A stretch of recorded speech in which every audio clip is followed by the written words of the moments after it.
Hey, what's going on, everybody? Jonathan Montoya here with Passive Income Lifestyles. So guys, today I have a very special guest talking about how to get high ticket sales using Facebook. And this guy has, he doesn't use any paid advertisement, and he got his first high ticket sale within the first 16 days of starting his business. This guy has, sorry about that, guys. He doesn't use any paid advertisement, and he got his first high ticket sorry about that. I had my echo on there. But yeah, so he had his first high ticket sale within the first 16 days of starting his business. Now, this guy started in March of 2020, so right in the middle of the pandemic. Actually, March 2020 was the day I quit my job. This is when he actually started.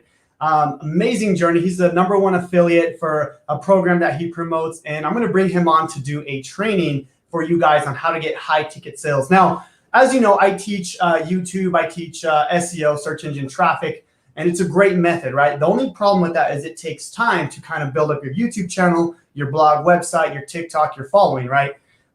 Now, my special guest is going to teach you how to get high ticket sales as fast as possible. Like I said, he got his first high ticket sale within the first 16 days, no following, nothing like that. So I'm really excited about this, guys. Drop a hashtag live if you guys are live on the replay. And guys, I want to introduce Aaron Shakovich. What's going on, brother? How you doing? Hey, man. Thanks so much for the awesome introduction. I'm doing well, thanks.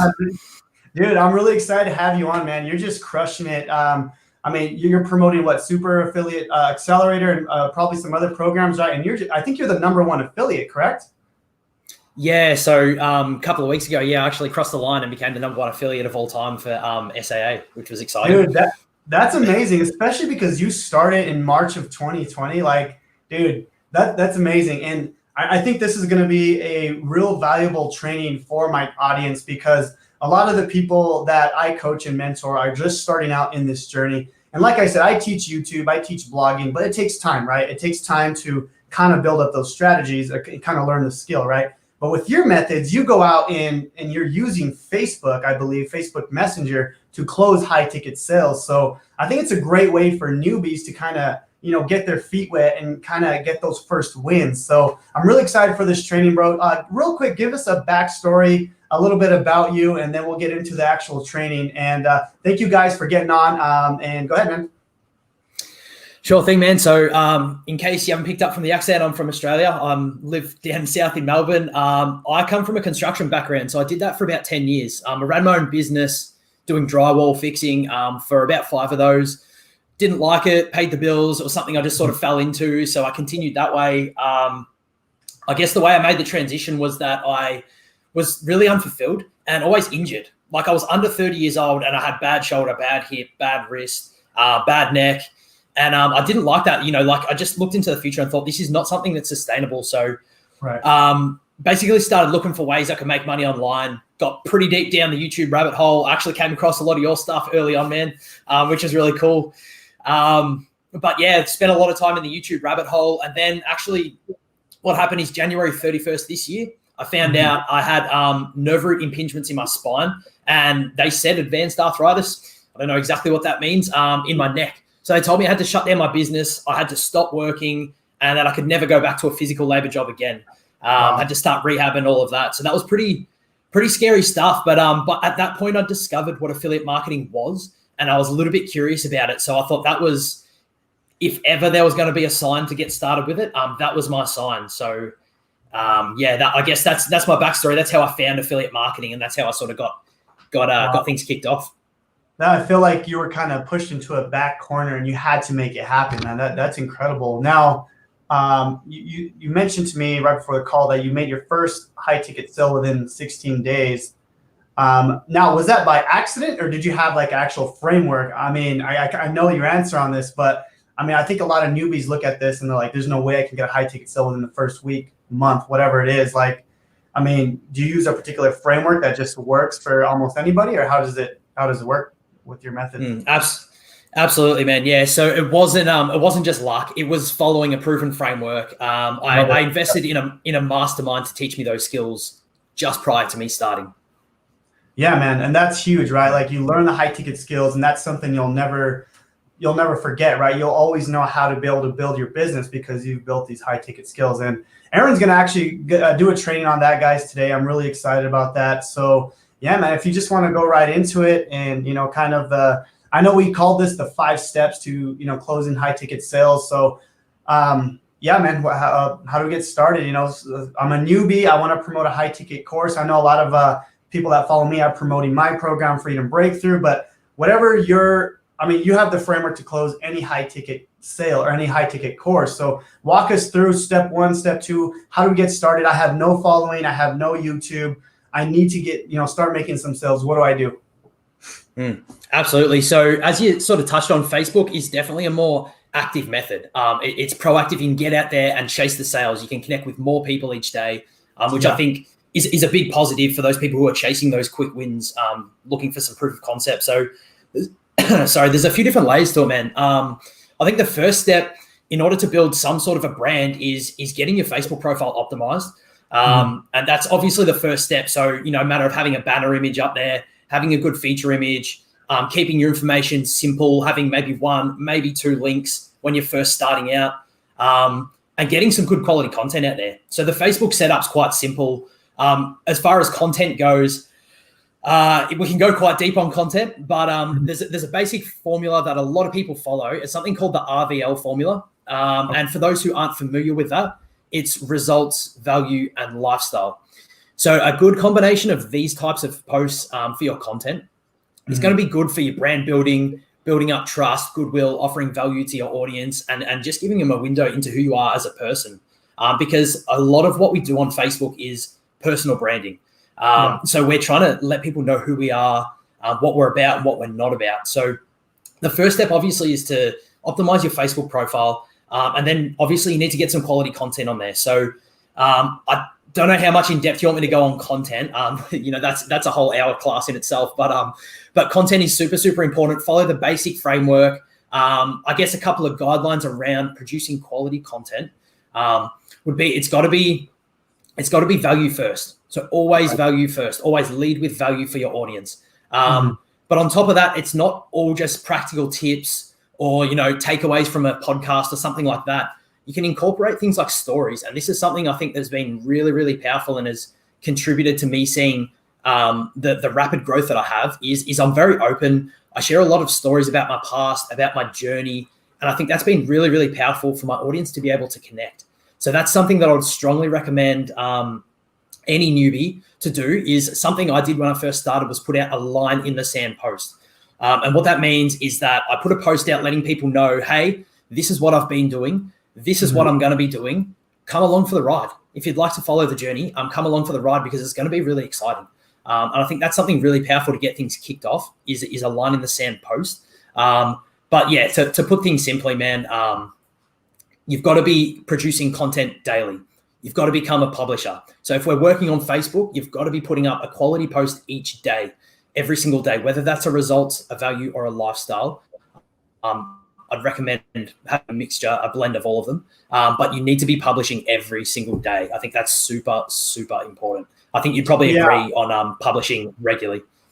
No, yeah, for sure. I mean, content is key for any platform. I agree, man. Now, what if, someone's just starting out and they understand they got to, post, RVL, right? Results, post their results, maybe a value post, and then lifestyle. Okay, lifestyle may be easy for most people, but what about results or value? Like again, these are newbies. How do they post the results if they don't have results, or how do they post value if they don't really know much, right? So I think that's something that a lot of people will be asking. And if you guys have any questions, we are live, so let us know down below if you guys have any questions. I'll pop them up. Aaron can answer them. But I'm gonna just ask that real quick because I know some people are gonna probably answer that or ask that question. Yeah, it's a good question, and it is tough when you're beginning. Like you have this imposter syndrome. It's like, how am I going to share value when I've just started myself? And the way I overcame this for myself and the way I recommend the people that I work with do it is to share the information that you're learning. Yeah. So you're going to be in some sort of a course, training. You're going to be surrounded with some sort of a mentor or a coach, hopefully. And you're going to be learning a lot of things. So that is the first step you can follow in order to provide value to your audience. To rattle off a couple of other things, and honestly, this should be infinite number of content ideas, is you've got YouTube, you've got books, we've got podcasts, we've got any sort of courses you've ever been a part of. And you can find information from within these. So 3 steps to grow your Facebook group, 3 types of value posts. There's so many different, there's infinite content ideas. So if you're absolutely stuck for value posts, head onto YouTube. Head onto your channel. You provide a ton of value. You can write down some takeaways from a couple of different videos and provide that as value to your audience, because at the end of the day, as long as you're one step ahead of the people that you're relaying this information to, you've still got value to provide. So I think that's really important to remember. Now, results is something a lot of people get really caught up on, really tough. So it doesn't need to be your personal results. And to go a layer deeper, it doesn't need to be monetary results. So results can be, you started your Facebook group, you increase your engagement on Facebook. Maybe you got your first lead. Maybe you've had a mindset breakthrough. These are all types of results. On top of that, if you're part of a quality community, like a lot of your students are going to be, they can highlight the community's results. So obviously you need to get permission off the individual if you're going to reference their specific results, but you can highlight a community's results in order to just get the wheels turning and push through to get your first results so that you can share those. Yeah, and I love that. I think a lot of people think that results always have to be like, oh, I made $1,000 a day or whatever, right? Like, it always has to be monetary. I love the way you put that, man. Like, even like, hey, I got my first email lead. I built my first Facebook group, my YouTube channel. That's great because, like you said, you're documenting your whole journey, right? And it's like, follow me on this journey. And that's honestly what I did as well, man. Because, when we first get started, we have no results. We don't know anything. So you literally take people through this journey, and that's brilliant, man. I love it. Now, so step 1 is just, obviously optimizing your profile and then using the RVL formula. Here's a question real quick. I'm not sure this is from because StreamYard's not showing it, but should posts be really long? I find it time consuming to write a long post. I know I've seen Aaron's post and yours are, some of them are long, some of them are shorter. So how would you answer this question based on this question? As far as should posts be really long? No, they don't have to be. It really depends on your writing style, your audience. I'd recommend a combination. As you said, my posts, sometimes I'll write a really long story, that not everyone's going to read. And then sometimes I'll drop a quote or something like that. So I think a combination of long form posts, really informative or in-depth stories, along with some shorter stuff, some quotes, some questions, some more engaging type things. Yeah, that's good, man. And then with the quotes, you're literally just finding quotes that you find helpful and, helps your mindset. And that's something that would be under value, right? Under the value post. That's right. Yeah. Quotes I would consider under value. Yeah. And then with lifestyle, is it mostly like, do you want to always talk about business or, whatever your niche is, right? Like for lifestyle, is it like, oh, today I went snowboarding or today I went doing this? Like, do you bring business into it with your lifestyle posts, or how do you kind of structure that, with your lifestyle one? Probably a mixture again. Sometimes I'll throw a post up. I'm out for dinner with my girlfriend, or I'm hanging out with friends. Just take a selfie, and really simple. But sometimes I'll tie it back in. So I'll be like, look, had a really good day today. Got to get away with the girlfriend. We went, checked out some awesome sites. Oh, and by the way, I had a $1,000 day without me even needing to show up to work. So I think a combination of the two, but it doesn't always need to be business related. I don't think, because when we're building a personal brand, we're trying to give people an idea of who we are. So it doesn't always need to be business.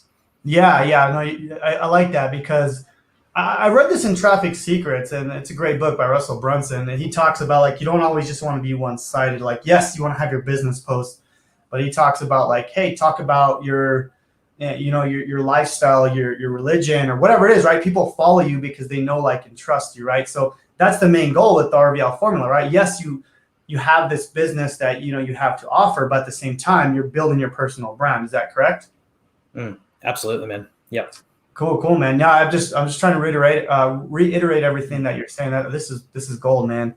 Now, as far as what's the next step, right? We have obviously optimizing your profile.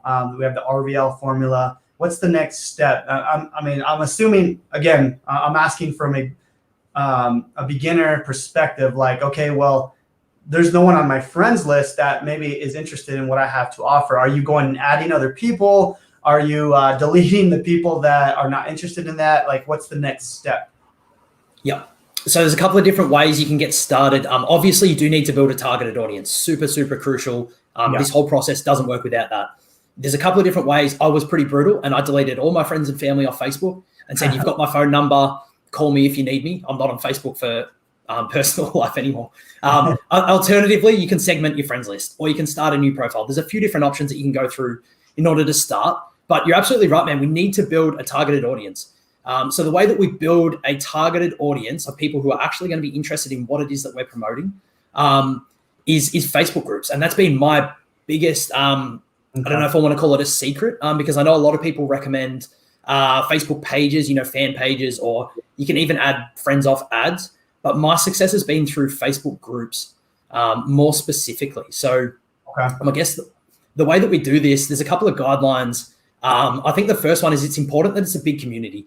So you don't want to jump into a group with 100 members and start adding everyone up, because it's probably a fairly tight-knit community. So we're looking for reasonably big groups, at least 1,000, more than 2,000 or 3,000 if you can. And when I say Facebook groups, I've sort of backpedal a little bit. It needs to be specific to what it is that you're promoting. So I'm going to assume that most of the people that we're doing this training for are going to be in the make money online niche. So we're looking for people who want to make money online, and they hang out in these Facebook groups, because when somebody gets curious, they'll join a Facebook group. They'll start asking questions. They'll try and get a feel for things. They'll join multiple groups. And this is where we're going to find these warm leads. So jump into Facebook groups that are specific to exactly what it is that you are promoting is super, super important, and start adding friends. Essentially, this is how we build an audience. We have a 5,000 friend limit on Facebook, and our goal is to fill that up. So we're going to fill that up with targeted friends. Very simple. Okay. Now, do you use the RVL formula in Facebook groups as well? Good question. I think it's important to be a little bit more careful about posting in groups, because group owners can get a bit funny. You shouldn't be pitching people in somebody else's group. So it's important to provide a lot of value. No calls to action, no DM me later if you need more details or anything like that. Just provide value to the group. And I guess that's another strategy I can go into where you can actually generate some quality leads from. But I think when you're posting in other groups, you can post results. That's okay. Don't mention any other affiliate programs unless it's the group owners. Don't give a call to action at all. And focus on providing value and having it be, I like to provide a more inspiring type of post in other groups rather than a call to action, reach out to me if you need more information about how you can do this. Right. Because I know a lot of times group owners don't like, I know I don't like that. You probably don't like that. I love when people go and post value posts inside my group, because they're essentially creating free content for my group. At the same time, that person is attracting the right person, right? Now, let's just say you post something in a Facebook group. Do you get everyone that liked it, that commented, or do you let them kind of get attracted to you? How do you kind of do that? There's two schools of thought, and the one that I did was that I would add anybody who engaged with my post. And obviously adding them isn't being like too upfront or pushy or anything. I would add them as a friend. I'd reach out and just get to know them a little bit, and that's it. Just touch base. Because at the end of the day, if someone is engaged with your content, they're more than likely resonated with it, got some value from it, or somewhat interested in the topic that you're talking about. So if you can bring them across into your audience, onto your profile, where you're going to be providing daily value like this, that's the strategy I took. Very cool, man. Awesome. All right, cool. There's a question here. Let's see. So it says, so a free Facebook group, is it hard to manage this? I think, are they talking about creating their own group? I don't think you've talked about that yet. Is it hard to manage this alone? So we could probably touch this later if you're going to talk about creating your own group, but I just want to pull that up. So, all right, cool, man. What's the next step then? I'm a beginner. I want to close a high ticket sale. I got my Facebook profile optimized. I understand the RVL formula. I'm posting, a couple times. Are you posting 2 times a day, 1 time a day with RVL? Initially, to boost the algorithm, if you've had a dead Facebook profile, you can post twice a day just to get things moving. But once a day is where you want to land, I think. Okay, cool. Once or twice a day, and then we're kind of going out into Facebook groups, targeted Facebook groups, and we're adding friends, creating relationships. Okay, cool. So what's the next step, man? I'm brand new. I don't know what I'm doing. I want to make some high ticket sales. What's the next step I need to do? So the next step and the most crucial part of this whole process is Messenger. So if we don't talk to these leads that we've added, if we don't talk to people and get to know them, we don't make a sale because we're not blatantly pitching people in our content. We're just providing value. So Messenger, essentially, this is the most important part of the process. Now, there's a couple of different strategies people take, but what's worked for me is that once a day, I'll go through my friends and anybody who has accepted my friend request, who I have not touched base with yet, I'll send an outreach message to. So It involves a little bit of outreach initially to get the wheels turning. Obviously, we want to generate inbound leads long-term, but initially it's going to involve some outreach. So going through all of your new friends from the day, reaching out to each one of them, a personalized message is going to be more effective most of the time. It just depends on your time constraints. But it's important to reach out to each one of these people and just touch base, introduce yourself, and get to know them a little bit. We're just having a conversation. We're not getting into their inbox and dropping an affiliate link on the first message. Say, hey, if you're interested in online business, check this out. Because people only buy from someone they know, like, and trust. And throwing a link in the first message is not a good way to build know, like, and trust. So the first step, man, is to reach out daily to each of your friends who has accepted your request. Very cool. All right. So you're actually reaching out to them, but you're not sending them links. You're just like, hey, how's it going? You know, going back and forth. Are you talking about business? Or you're literally just, hey, how's it going? Good question. So initially it'll be, hey, how's it going? I mentioned personalized. You can sort of check out their profile and find some common ground instantly. Maybe they live in a town you used to live in. Maybe they support a team that you go for or something like that. But you're looking for something in common. If you can't find it, it's cool. Reach out. Hey, how's it going? We're not talking about business yet. Generally speaking, it's going to be just, how are you? How's things going? That's cool. You know, how's your week been? A bit of small talk. And the whole goal of this, I guess, this small talk is something I just mentioned, to find this common ground. So we need to build rapport with this person first and foremost. Before we even find out if they've got a problem that we can solve or anything, we need to build some rapport. So for me, it's just about finding something in common, one piece of common ground that we can both stand on.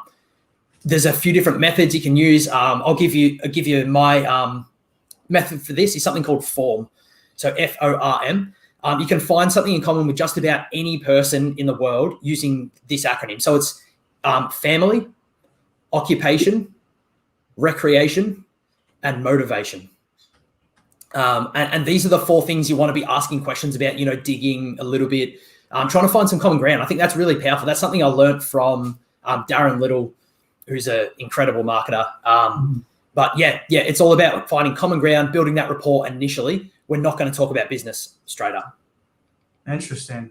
Okay, very cool, man. So I guess the next question, I don't want to get too ahead of you. I'm looking at it as a bit beginner's perspective. When do we start getting closer to the closing? Is that more in your daily post where you want them to kind of engage in that, or is that in the messenger later on where you kind of close the high ticket stuff? Yep. So it is in the messenger. So there's a process we need to go through. But before we try and close a high ticket sale, we need to find out if there's a sale to be made. And that's, I think, a problem that a lot of organic marketers have in the beginning. A mistake that is really common is I'll jump into people's inbox, diagnose them, and prescribe them a solution when there isn't even a problem present. So it's really important to make sure there is a sale to be made. So I guess, look, if you're happy for me, I'll run through a bit more on the how we get to that point in Messenger. No, you're doing great.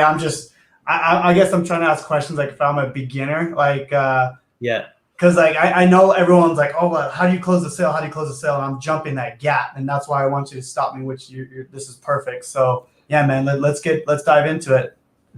Awesome. So we've reached out to our new friend. We built some rapport, found some common ground using the FORM framework, or whether or not we needed that or not. And another really, really powerful thing that I've learned from Darren Little is to try and get a state change. So what I mean by state change is a lot of people are going to have their walls up. When you're reaching out, your profile says you're an affiliate marketer, your content's all about online business, you're reaching out to them, they're going to be like, oh, what's he going to sell me straight away? So try and get a state change here, build some rapport, find the common ground, get a state change, get a lol, get a haha, get a GIF, or an emoji or something like that. But just try and get a state change so that their walls come down a little bit. Not super, super important, but it can be really helpful for the process. Once we've got that, we want to find out, this is where we can start talking about business a little bit. So we want to take a softer approach if it hasn't come up already, and just ask a little bit about where they're at now. So what do you do with yourself? A question I like to use is, what's been keeping you busy? Because a lot of people will reveal, I work and I've got an online business on the side. Keep in mind that we're adding targeted leads. So 99% of these people will already be in an online business. So ask a question that gets a little bit more information about where they're at right now. What are they doing? And basically this is where it all starts. So we get to find out whether there's a problem or not that we can solve. Where they're at, what they do online, how long they've been doing it, how's it going for you, all sorts of questions like this. We want to dig and get a really clear picture before we move on to the next part of the process, where they're at right now, exactly what they're doing, how it's going for them, how long they've been doing it. I think an important note to add in there is another common mistake, and something I made for a long time, is we tend to make this feel like an interrogation. So we've built some rapport, we've got to know someone, and all of a sudden we just start hammering them with 30 different questions about exactly what they're doing, and the walls go back up again. Yeah. So I think it's important to make this feel like a conversation. Really, really important to the sales process and to closing this high ticket sale is to share a little bit more about yourself. So don't just ask questions, question. Share a little bit, make it a conversation. It's back and forth. We're talking to someone that we've got common ground with. I think that's really, really important. Yeah, man, that's super important because, this is pretty much cold outreach, right? So you really want to build that rapport and just have a conversation, right? It's not like you would go to some random person in the street and say, hey, how's it going? You want to buy my product, right? So I think people don't realize that sometimes. And I know I did that too when I was first starting out. I would just go and send my links. I didn't know what I was doing, right? And that's kind of what you think you need to do. But this game, this whole business is all about building relationships, whether it's your, Facebook outreach or my YouTube or TikTok. You still have to build that brand that knows, like, and trust you. We just do it in different ways. So yeah, man, that's perfect. There's a few questions here. Do you want to leave the questions to the end, or do you want to? I'm happy to field them now if you want to bring them up. Yeah, here's one here. How many people do you reach out daily? Look, I didn't, I guess, necessarily measure the amount of people I'd reach out to. I would add, when I started, I'd add 30 friends a day, and anybody who accepted, because it's going to fluctuate. It's not going to be the same percentage of people accepting every day. So I think if you focus more on the amount of friends you're adding, I think a good starting point is 20 to 30. And then you can gradually increase that, obviously, to not get put in Facebook jail. Gradually increase that until you find that sweet spot where you're just keeping up with all the conversations. Gotcha. I think that's a good lead up to the next question here. Here's a question by Deborah. How do you keep track of where you are in the process? Because I'm assuming we're talking to, if you're adding 30 people a day, you're messaging, you're outreaching. I guess what's the best way to track it if you have a ton of messages going? So the best way you can track it, and definitely not the way I started with, is using a CRM tool on Messenger. There's a ton of them out there. I use one called Chat Silo. I know there's about 50 different ones, but it allows you to tag each conversation in your Messenger inbox. And this is how I keep track of the process. So I can tag leads. I can tag, I've got something I call a nurture list. So somebody who isn't quite ready yet, but I want to keep in contact with because I think I can help them in the future. I think that's the easiest way you can keep track of them, is using a tagging system. Yeah, I've actually never used it. I'll have to look into that. That's very cool, man. I love it. So let me see here. Oh, here's a good one here. I find that in Messenger, it sometimes seems to be affiliate marketers selling to other affiliate marketers. What about our regular friends who have 9 to 5 jobs and might want to try a new approach? If that makes sense. It does make sense. I guess it really depends on. So when we're adding people from these groups, a percentage, you're right, a big percentage are going to be affiliate marketers. Definitely. But a small percentage of them are going to be people who are regular people in a 9 to 5. Maybe they've played around with some marketing before. They're interested in getting started. And I think the strategy is the same to find these people. They're just going to be in a slightly smaller percentage. So look, there's a bunch of different ways. Like, for example, now I use TikTok to generate leads like this. So people who aren't marketers, who are looking to get started. I use other platforms. But in terms of Facebook, when we're going into these groups, there's going to be a percentage of people who aren't marketers who are just interested in it, or maybe they've tried it a little bit and it didn't work and they're not really sure. So I would still recommend the same strategy. And I guess, an affiliate marketer pitching an affiliate marketer. And that's, I guess, where we're headed with this conversation. If we get to the point where they're doing affiliate marketing, so we've asked a few questions, they're doing affiliate marketing, it's going well, there's not much else to tell there. Don't pursue the conversation because there's no sale to be made here. It doesn't mean ghost them straight away, but wish them well, tell them to stay in contact, and that's it. I hope that answers the question. No, that's good. That's good. I mean, that goes back to what you were saying earlier, is you're the doctor prescribing the solution to their problem, right? Or whatever it is. So, I mean, because I think a lot of the times people will they won't actually see the problem they're going through, right? They won't actually diagnose that. So without knowing that, it's hard to know exactly what that person needs, right? So, no, I love it. So, all right, cool, man. So, sorry, my daughter. Cool, man. So what's the next step in the process? I mean, we got to the point, I guess, where we're kind of talking about their problem, and we kind of know, okay, maybe my product is a solution to their problem. What's the next step? Right. So because we're promoting a high ticket product, it can feel a little bit drawn out sometimes, but trust me, you can condense this down into quite a smooth conversation. But the next step, so let's assume we've asked them a bunch of questions. We've got a super clear picture of where they're at. And yeah, they're not where they want to be. They're struggling. And we think we can help them with our product. The next step is to find out what we call pain points, emotional triggers. Basically, we're looking for why. What's their why? Yeah. So they're in this situation right now. Why is it important for them to get out of it? And because I want more money isn't good enough in this situation. It needs to have an emotional backing behind it. It needs to be something that really makes them feel it in the pit of their gut. Like want to spend more time with my family. I want to prove that I'm not a failure to my parents, or there's various different reasons, but these are some really powerful ones. So we want to find out the trigger. What's their emotional trigger here? Why do they want the change? Once we've got that, we want to, I guess, I know you've chatted to Joshua Ong before, and something I learned from him is called heaven and hell. So we've just found out about their hell, about where they're at. They're in pain. That's not where they want to be, and they'd like to change. Now we need to find out what their heaven looks like. So this is where we go into, where do they want to go? What does that look like? And again, we need a little bit more information than I want to earn 10K a month. Why?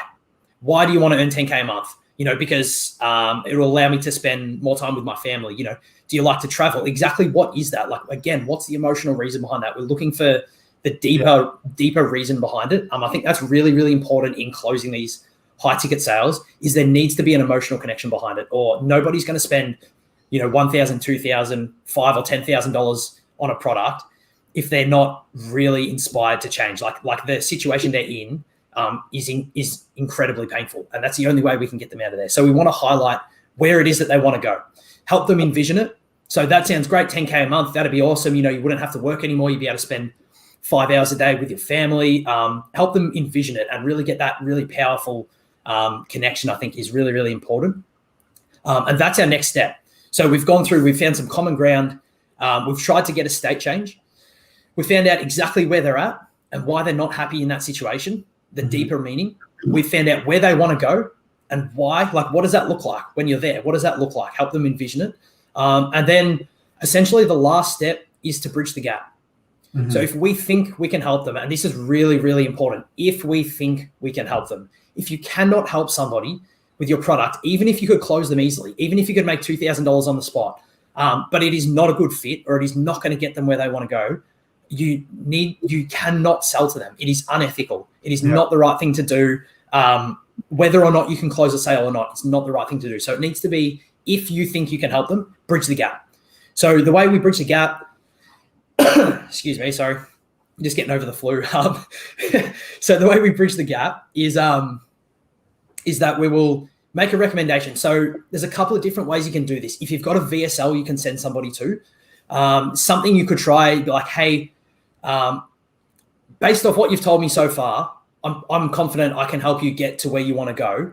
Are you open to checking out a short video about the strategy that I used in order to get from A to B, or that my mentor used in order to get from A to B? And that's where we bridge the gap. A lot of people overthink this part. It doesn't need to be overcomplex. We're just telling them I think it's important to say, based off what you've told me, because it's like we're taking all of the answers into account, because this isn't a good fit for everyone. This is not going to be a good fit. So it's important to say, it sounds like you'd be a good fit for this program. Are you open to checking out a short video, or are you open to hopping on a quick call and I can explain the way it works? There's a lot of different ways you can do that, but depending on, whether you're sending them to a video, a VSL, a call, or whatever your goal is there. Wow. Okay. So basically, and this is all Messenger, right? You're not, I think someone just asked that. You're not doing this on the phone or video. This is all Messenger so far, right? Just texting. Generally speaking, yes. Look, if I feel like I'm losing a conversation, if somebody's busy or I'm not getting good responses or we're in opposite time zones, which happens often being in Australia, I'll recommend being on a call earlier. But generally speaking, yes, this is all on Messenger up to this point. Wow. Okay. And so you'll send them to the case study, or do you send them to a sales page? Like, do you close them on Messenger, or do you want to send them to a case study or a video VSL webinar first? I know for my students, I have a webinar for them. I have a checkout page based on how they close people. Do you recommend like sending them to a checkout page, like if you close them on Messenger, or do you recommend sending them to some sort of sales video or VSL first? I've used a mixture, and I think it really depends on developing a gut feeling for the conversation and where it's at. Obviously, price hasn't come up yet. All we've said to them so far is it sounds like you'd be a good fit for this program. Would you like to check out a video? Generally speaking, what I'll do is there's two different methods you can go. You can, number one, send them off to a webinar. Obviously, they'll go through the webinar. There'll be a presentation at the end. And I think that's really powerful in that would build the know, like, and trust. That's going to give them an idea of exactly how it works, exactly what's included, why this is valuable to them. And then you can close them that way. So that's probably, to be perfectly honest, that's probably an easier way to do it. Obviously, your conversion rate will be slightly lower because you don't have control, like you're sort of sending people off to the webinar and hoping they see the value. But the other way you can do that is to send them to, a sales page. It depends on the affiliate program you're part of. I'm part of an affiliate program where there's a sales page, but it has no price. So it just has a lot of information, testimonials, exactly what's included. And I'll send them off to that to check it out, at which point I'll say, reach back out once you've had a chance to check that out. When they reach back out, that's when we touch on so do you have any questions for me? And generally speaking, 90% of the time, the next question I get is, how much is it? But this is where we field objections. So sometimes it'll be like, oh, it looks really great, but I don't think I have time for that. Could I do this on an hour a day? Or could I do this on 2 hours a day? This is where we overcome objections, answer any questions that they have, and then present the price and close the sale all over Messenger. Okay, got it. So it depends on what program you're promoting, how you kind of close it. Gotcha. Very cool, man. That's amazing. And you were able to do this the first 16 days? I was. Right place, right time. I know, I don't want to project that that's super common. But 16 days was my first sale. Yeah. Yeah. I mean, just to put it in perspective, how many people did you reach out? I mean, on the daily, was it 20, 30, based on how many people you're adding? Is that kind of a decent number you can? Yeah. So I was adding 25, I think, for the first couple of weeks, adding 25 friends a day and just chatting to anybody who accepted my friend request and replied to my message. Wow. Man, it seems like it's the way you put it, it seems like a simple process. I know obviously it's a skill you need to get good at, right? Especially, trying to understand the customer or the lead or prospect and really see what their problem is, their pain points. One thing that I've learned in sales is how can we get them from pain to pleasure, right? But have them kind of talk, right? Give them the idea of the heaven and hell, right? Of the pain and the pleasure, right? You don't want to put that in their head. That's something I learned from a coach of mine is, you really want to let them talk, right? And I'm not sure if that's what you do. It sounds like, you basically ask the right questions and just let them really dive deep into what's the main reason they want to do this, right? What's their main why? Everyone starts out with I just want to make $10,000 a month and whatever, right? And then you got to dive deep. Well, why do you want to do that? What's the main reason? Well, I want to quit my job because I don't have time with my family. Okay, well, what's the main reason you want to spend more time with your family? Well, I just had a kid and I want to spend more time, right? So if you ask the right questions, you really get deep and you let them answer it, right? Is that the main thing you focus on is asking the right questions? Absolutely. Yeah. Asking the right questions. And as you said, you just said it perfectly yourself, like digging, like asking those why questions. 10K a month, why? Why? Like keep asking why, dig, and find out the core reason behind it. But most of these conversations is the other person doing the talking. We'll ask questions, share a little bit, and then, get a response. And you'd be surprised. Some people are quite open. Like you'll ask them why they want to get to 10K a month, and I get like essays sometimes or 5-minute voice notes of exactly why. So yeah. Yeah, no, I've actually been on sales calls where people really dive deep, man. Like they'll go into it, like and one thing I've noticed is people love to talk about themselves, right? And that's something I use because I want to let them talk, and most people have like this pain point that they don't say right away, but you really got to dive deep. And once you get them talking, it's as long as the product is a good fit for them and they're a good fit for whatever program you're promoting, that's a pretty easy close once you get them talking and you let them actually dive deep into really why they want to do that. And at that point, price doesn't really matter, right? I mean, I've been able to close some pretty high ticket products, my mentoring, coaching, whatever, because I know I can get them the value, right? I can get them the results. So, I mean, if you can really dive deep and you can, get that out of them, price doesn't really matter at that point. I mean, at least that's what I've kind of noticed. So, yeah. Yeah, 100% agree with that. I don't know how much time you got. There's some questions here. Is there anything else you want to add to the training, or do you want to answer questions, or how do you want to? I'm not sure how much time you have. I want to be respectful of your time. So. You're right. So yeah, I'm happy to answer a few more questions. There's nothing in particular I want to add to that training. Just to reiterate that it is a simple process. Like, no, It's not easy. You do need to develop these skills. It's not going to happen the first sales conversation you have. I still laugh about my first sales conversation that I had over Messenger, but it's a simple process. Like it's not overly complicated. Like you just need to find the common ground where they're at, where they want to go, and bridge the gap. Now, obviously, there's a few moving parts inside that, but don't overcomplicate it. It can be really simple. Yeah, no, I like that. It's simple, but it's not easy, right? You have to go out and add people and reach out and get good at the skills, and it takes time to learn them, right? I mean, I think the more people you reach out to and the more people you kind of have conversations with, the better you get at this, right? So yeah, let me pull up some questions here. This is I think he's referring to the CRM name you talked about earlier. Could you repeat the name of those? Yep. Of those golf courses? It's called, the one I use is called Chat Silo. I know there's a lot out there. That's the one I use. It's fairly reliable. It's never let me down. So Chat Silo. Yep. Very, very cool. Okay. I think you answered this already, but are you doing this via messenger text, not video calls? So I think you said you're doing messenger text unless you think you're losing the sale. You might get on video call or Zoom or phone call with them. Is that correct? That's right. Yep. Cool. Here's a question from Davina. Question: suppose the niche is making money online. You say join affiliate or Facebook groups. Is the Facebook group an affiliate marketing one, or literally just make money online? Great question. That is a really good question. Both work is the short answer to that. From my personal experience, and I guess without going too in-depth on things, somebody who is both problem aware and solution aware, so they're aware they have a problem, they're aware that affiliate marketing is most likely the solution, are generally going to be in these specific groups, so affiliate marketing groups. That's going to be an easier sale to make because they're halfway there. You don't need to tell them what affiliate marketing is or how affiliate marketing can solve their problem. They're aware. They know they got a problem. They know what the solution is, and they're just looking for someone to bridge the gap and put a good offer in front of them that they're looking for. So both work. Just understand that if you go into the make money online groups, the process is going to be a lot longer, and you will need to warm up the leads a lot more.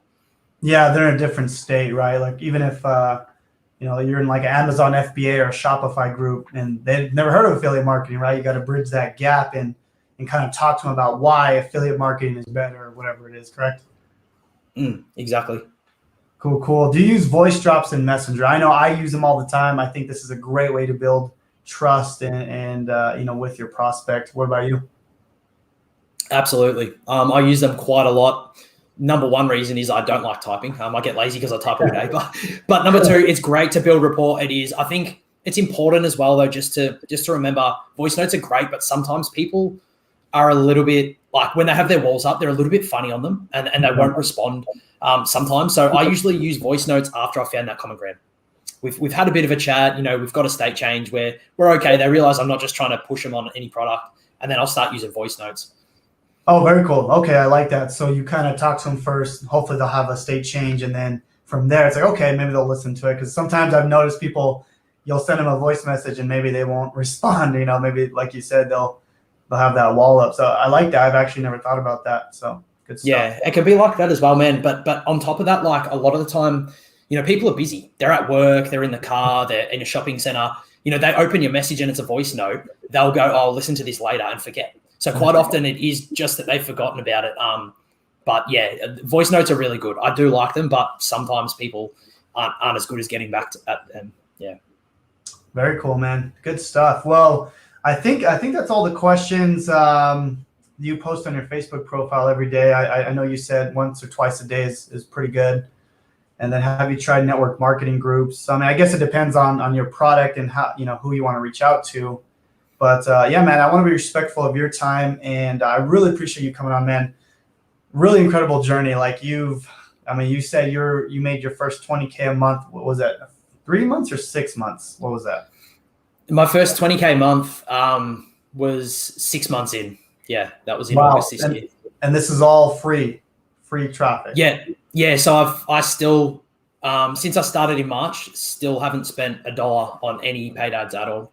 That's amazing, man. So what's next for you? Like, are you ever going to start running paid ads, or do you just love the organic method? Like, what's the next step for you? Next step, I'm going to be working on a masterclass, a little bit of coaching, and definitely paid ads are on the cards for me. Probably sooner rather than later in the future, because there's only, I say you can take organic pretty far. You can take organic to multiple six figures easily, but in order to really sort of scale up to those big numbers, paid ads are really, really helpful.